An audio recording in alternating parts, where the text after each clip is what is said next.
আসসালামু আলাইকুম, আমি জানাত প্রামাণিক। আপনাদের সবাইকে স্বাগতম আমার আজকের ভিডিওতে। অনেকেই রেস্টুরেন্টের মতো করে বাসায় বসে ফ্রেঞ্চ ফ্রাই বানিয়ে খেতে চান, কিন্তু ছুরি চাকু ব্যবহার করতে না পারায় অনেক সময় হাত কেটে ফেলেন কিংবা বাঁকা তাড়া করে কাটেন।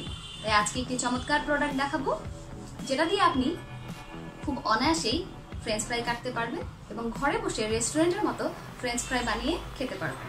চলুন তাহলে প্রোডাক্টটি দেখে নেওয়া যাক। আমরা যখন ঘরে বসে ফ্রেঞ্চ ফ্রাই করি তখন অনেক সময় এই সাইড কাটি কিংবা না কেটে চেষ্টা করি খুব সমান সমান করে কাটবার জন্য। তার জন্য আমরা এভাবে কাটি, এক একজন এক একভাবে একসাথে কিংবা আলাদা আলাদা করে কাটার চেষ্টা করে। তো সেক্ষেত্রে তখন দেখা যায় যে বাঁকা তাড়া হয় কিংবা সময় অনেকটা লেগে যায়, আশানুরূপ রেস্টুরেন্টের মতো কিন্তু সুন্দর হয় না। সেই জন্য আমরা নিয়ে এসেছি একটা চমৎকার প্রোডাক্ট, যেটা আমি আজকে দেখাতে যাচ্ছি। আর এটা হচ্ছে এই যে পটেটো কাটার। এই পটেটো কাটার দিয়ে আপনি ফ্রেঞ্চ ফ্রাই খুব সুন্দর করে কেটে নিতে পারবেন। একেবারেই চমৎকার একটি প্রোডাক্ট দেখতে পাচ্ছেন, একেবারেই সিম্পল। জাস্ট এভাবে ধরবেন।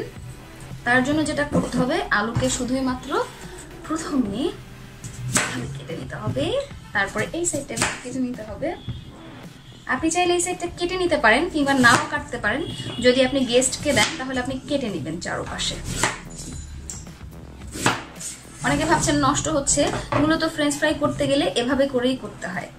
সেক্ষেত্রে এভাবে জাস্ট একটু চাপ দিয়ে এটাকে সুন্দর করে বসিয়ে দিয়ে হালকা একটু চাপ দিলেই আপনার ফ্রেঞ্চ ফ্রাইটা হয়ে গেছে।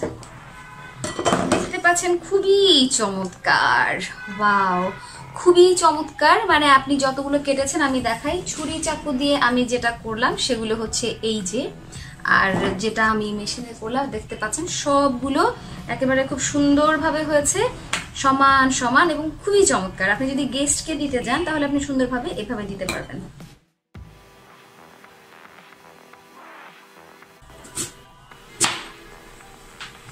সাইড থেকে কেটে নিতে হবে। তাহলে যেটা হচ্ছে শুধুই মাত্র এটা নিয়ে এভাবে চাপ দিলেই আপনার ফ্রেঞ্চ ফ্রাই কাটা হয়ে গেছে। খুবই চমৎকার, দেখতে পাচ্ছেন খুবই খুবই খুবই চমৎকার ভাবে কাটা হয়ে গেছে। আপনি যদি বাসায় এটাকে খেতে চান যে আমি ছুলে খাবো না, সেক্ষেত্রে আপনি না ছুলেও এভাবে নিয়ে জাস্ট একটু ধরে একটা চাপ দিবেন। না ছুললে একটু কষ্ট হবে, কারণ এটা যেহেতু ম্যানুয়াল, ইলেকট্রিক না। 1 2, আশা করি হয়ে গেছে। হয়নি, আরেকটা দিচ্ছি, হয়ে গেছে। এই যে সুন্দর হয়ে গেছে।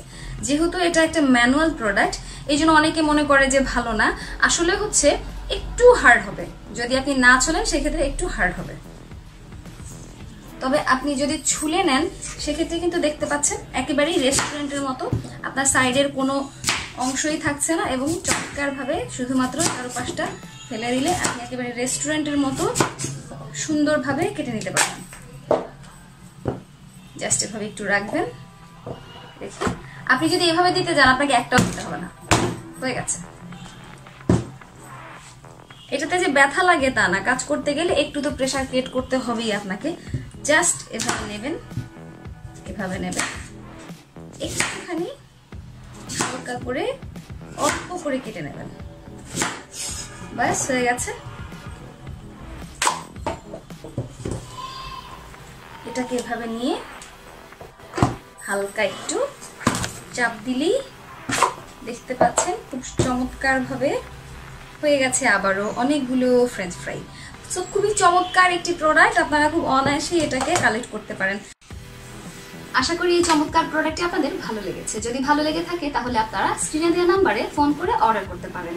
আর যদি এই ভিডিওটি ভালো লেগে থাকে তাহলে অবশ্যই আমার ভিডিওতে লাইক দিয়ে যাবেন, কমেন্ট করে যাবেন এবং শেয়ার করবেন। সেই সাথে আমার পরবর্তী ভিডিও দেখবার জন্য আমার ইউটিউব চ্যানেলটি সাবস্ক্রাইব করে বেল বাটনটি ক্লিক করে রাখবেন এবং আমার ফেসবুক পেজে লাইক দিয়ে রাখবেন, যাতে করে পরবর্তীতেও আমার ভিডিওগুলো দেখতে পারেন এবং আমার সাথে লাইভে জয়েন করতে পারেন।